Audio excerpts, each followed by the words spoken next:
As an avid sports watcher, I truly have a love for the games. I'm not familiar with all sports, so I will begin with my passion for basketball. As a kid, I used to watch all the NBA games that I could. My eyes just lit up seeing those players run up and down the court, fighting for rebounds and hitting seemingly impossible shots. I was amazed with the sheer effort they put in when they walked back to the bench, sweat dripping from every stinky pore in their body. It was clear they worked hard at what they did and they loved every second of it. I loved every second of it. And I know all the fans loved every second of it. So why take that away from us and destroy the equal competition of the game? I'm Mr. Crawford, and my partner, Mr. Bourbon, and I do not to see performance-enhancing drugs diminish the final product of many young children's dreams. Think of yourself as a child. At some point, did you want to be a famous soccer player, an elite swimmer, a battle-tested football player, a home run-hitting slugger, or a dominant ball player? If you did, then you probably had a role model in the sport, someone you could call your favorite. Would you have the same admiration, the same respect for them if you knew they received a lot of help with their achievements?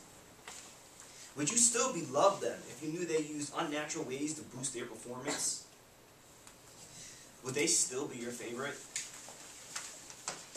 As an old saying goes, a cheater never prospers. So would you let them prosper by allowing performance-enhancing drugs such as testosterone-ridden anabolic steroids, the stimulation of energy aggression by amphetamines, the sedatives of marijuana, the unfair blood boosters used by Lance Armstrong, like EPO or any other masking drug?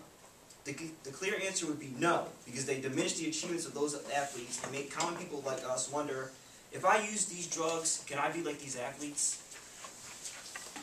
You may believe that is your free choice to use the drugs, but what about the people who are more likely to be shaped by their role models, like the children? We don't want this to happen because just think of all the kids in middle schools and high schools and colleges who see these athletes perform amazing feats on drugs and go to use them too. It is too bad for them that these drugs aren't legal for them to use and can cause serious side effects that can ruin their lives. As my partner, just let me read off some potential side effects from the common use of drugs like steroids.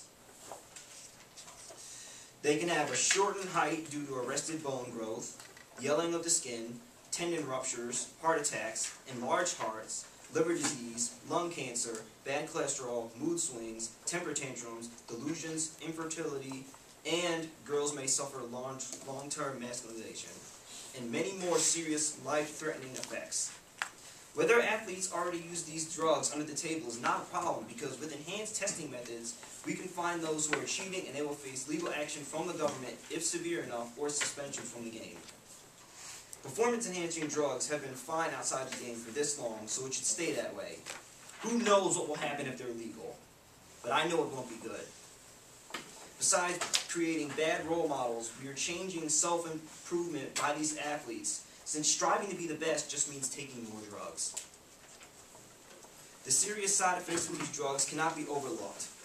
Some drugs can help, like painkillers and injections to lubricate joints. But even still, there are more natural ways of healing, like herbs, acupuncture, aromatherapy, heat and cooling rooms, massage therapy, and many other tested and research agencies like Greater Hartfield Orthopedic Group and Stanford Institute of Medical Practices.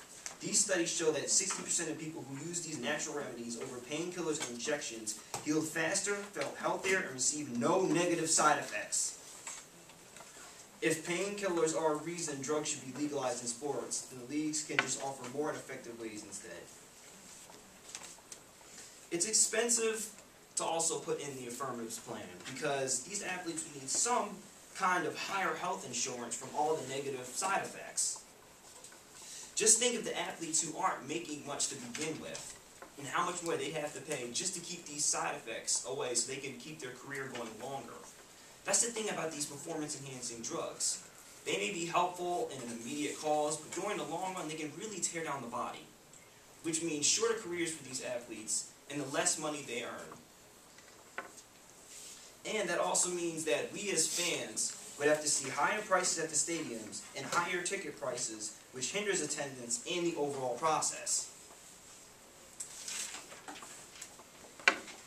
It's impractical, the resolution is planned, because It relates to all drugs, not just steroids, even the life-threatening ones, and the ones that aren't even legal by our federal government, which would in turn cause backlash.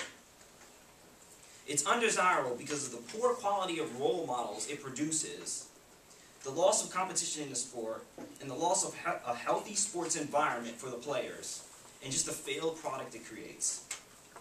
Performance-enhancing drugs aren't needed now, never will be, and there is no need for change on this subject. And while I still have some time left, let me just run through their plan. They limit it to anabolic steroids, which is bad enough in itself, because all the negative side effects steroids bring, and their negative stigma, like my partner said, we're putting these athletes' lives in danger, and we're putting our children's lives in danger from the role models we produce. And as I said, just think about yourself. Just think about it for a second. And make sure to stay clean and eat healthy instead. That was easy.